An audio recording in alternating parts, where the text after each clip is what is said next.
Before Deion Sanders became Coach Prime, there was a Primetime Part Number 1. How Deion Sanders' NFL career foreshadowed Coach Prime. The brand would come later, a melange of highlight reel plays and compelling sound bites and commercials, and even a rap album that helped preserve Sanders' place as a sports figure who transcended generations. The persona was largely forged on the NFL field, where the 6-time All-Pro and 2-time Super Bowl winner was feared as a cornerback, a return man, and occasionally as a wide receiver, but he also ran track in college and moonlighted with a 9-year career in Major League Baseball after being drafted by the Yankees in 1988. Neon Deion did it all with an incomparable style. But a constant theme in Sanders' NFL story, noted by nearly everyone ESPN contacted about their experience with him as a pro between 1989 and 2005, was not Sanders' flamboyance or even his preternatural athletic abilities. It was the work. On the field it was about how good could he be, said Brad Johnson, who was Sanders' teammate both at Florida State and in the NFL. The game wasn't going to be on Tuesday, Wednesday, Thursday. That was work. With the nationwide excitement Sanders has generated in college football as Colorado's head coach, ESPN reached out to teammates and coaches across all eras of Sanders' NFL career to provide a portrait of what made him exceptional between the lines on Sundays. The first widespread public exposure to Sanders came when Bobby Bowden recruited the North Fort Myers, Florida, native to Florida State in the Seminoles pre-ACC era. A 3-time All-American and also a baseball and track star, it was in Tallahassee from 1985 to 1988 when the legend began to emerge. Brad Johnson, Florida State QB, a lot of people would not throw to his side, same thing in the NFL. There were times he would entice someone to throw his way. I remember against Michigan State, they had the great Andre Risson, so Deion let him go by him on a post. The QB didn't throw it far enough and Deion picked it off. He had to entice balls to be thrown his way. He was always before his time. In practice, he was actually pretty quiet.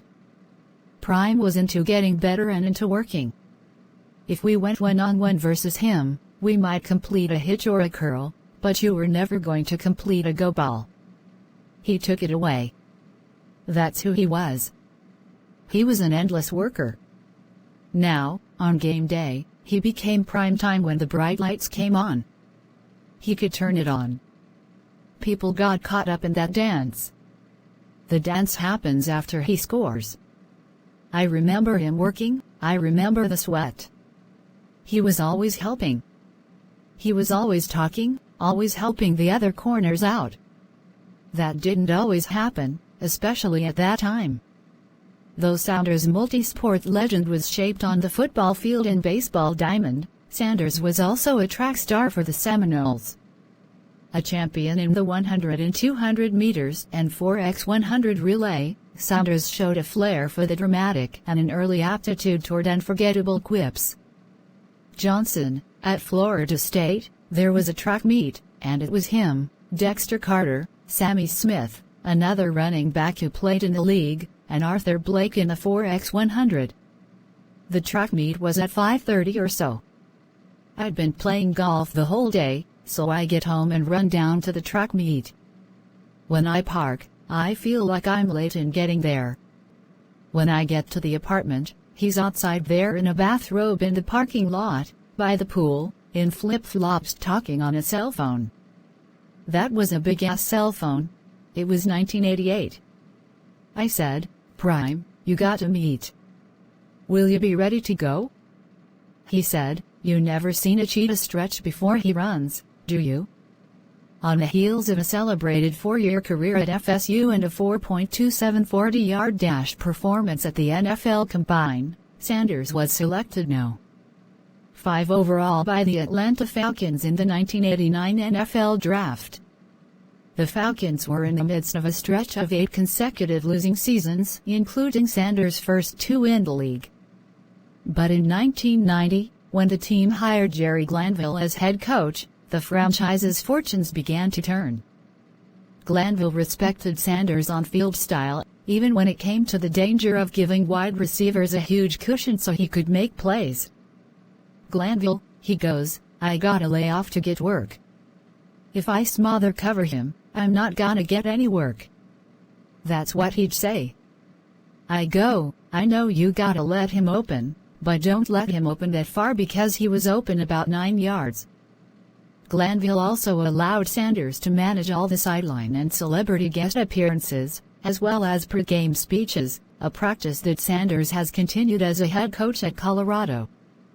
Guests of the Falcons back then included megawatt stars like McHammer and Evander Holyfield. Glanville, hell, they didn't want to know me. But Deion would say, is it okay if I get this guy? Is it okay if I have this guy? I said, hey, do whatever you wanna do if it helps us win. So what you see him doing today, I did that way back then. Only because he knew those people. It wasn't me. In August 2023, Glanville got a call from former Falcons offensive tackle Chris Hinton, who said Sanders had borrowed from Glanville's repertoire at a news conference. Glanville, Hinton, goes, he said something you said every week. I said, what was it? He said, if one's fighting, we're all fighting. He goes, do you have any idea how many times you told us that, coach? So I take great pride that he was with us and he gave us a lot. After 5 seasons with the Falcons, Sanders signed a 1-year, $1.3 million contract with the San Francisco 49ers in mid-September 1994, with the season already underway. Sanders had been playing center field for the Cincinnati Reds, but the strike-inspired end of the 1994 baseball season led to his signing with a 49ers team that had Super Bowl aspirations. Sanders would indeed win his first Super Bowl as well as NFL Defensive Player of the Year honors with 6 interceptions and an astounding 303 return yards with 3 touchdowns on those interceptions. Jesse Sapolu, 49ers offensive lineman, everybody knew before the season started, it was going to be either one team or the other. It was either the Cowboys or the 49ers. And those predictions came true. It just shows you how above the head and shoulders those two teams were for the rest of the league. And we brought Deion in for one reason, and that's to take on Cowboys future Hall of Famer Michael Irvin one-on-one and some of the other great receivers from some teams that we might see in the playoffs, and we can roll our coverage the other way. And then when Deion came and his influence on our other cornerback who became a Pro Bowler later, Eric Davis, now we got something. Although multiple 49ers teammates had to restructure their contracts to accommodate Sanders' salary, he immediately connected within the locker room. Offensive coordinator Mike Shanahan remembers his son and later 49ers head coach, Kyle, looking up to Sanders. Shanahan, Kyle was a ball boy for us, he was probably in 8th grade. He comes to me one day and says, Deion and some of the veterans are going to take all of the ball boys to dinner, is it okay if I go with them? I say sure. I think it was Harris Barton, Steve Young, Tom Rathman, a bunch of players in that veteran group and Deion. So they go to dinner and Kyle wears his 49ers jersey to dinner, Deion's jersey, no. 21, that Deion had signed for him. Kyle's at the restaurant and somebody sees Kyle on the way out and offers Kyle $200 for the jersey. Deion doesn't see it happen, but all of the other ball boys see it happen, some of the other players see it. Kyle says, no way, not selling. Next day at practice, Deion sees Kyle and points at him and, kind of motions Kyle to come over to where he is. And in that voice he has when he's really asking a question, Deion goes, did I understand this right?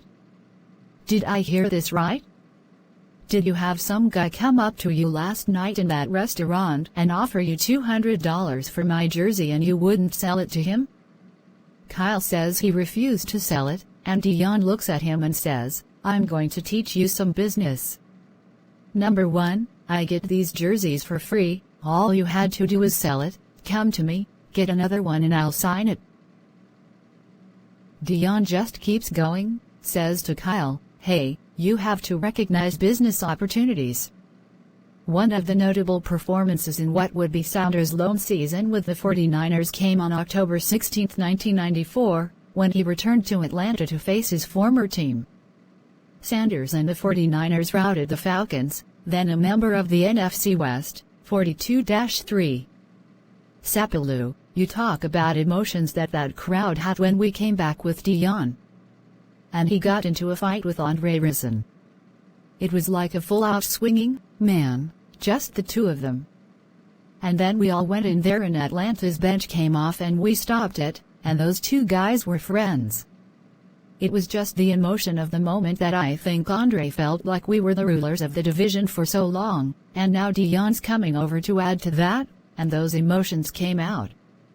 And then right after the fight, it wasn't long, like a couple drives later, and Deion picked off an interception on the 2-yard line and ran right in front of their bench.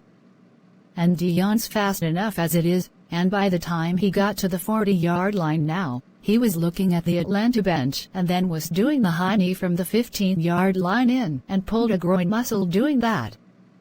Deion didn't say much in the locker room, but when he got to the press conference, he just went off, "This is the house Deion built." And we just started laughing because we knew that we didn't have to worry about his focus. He was a showman, and he was a showman that came over to a team that was blue-collar with great athletes, but our mentality was blue-collar, and we were able to accept him coming into the family, and it formed that chemistry that allowed us to go on to win it all.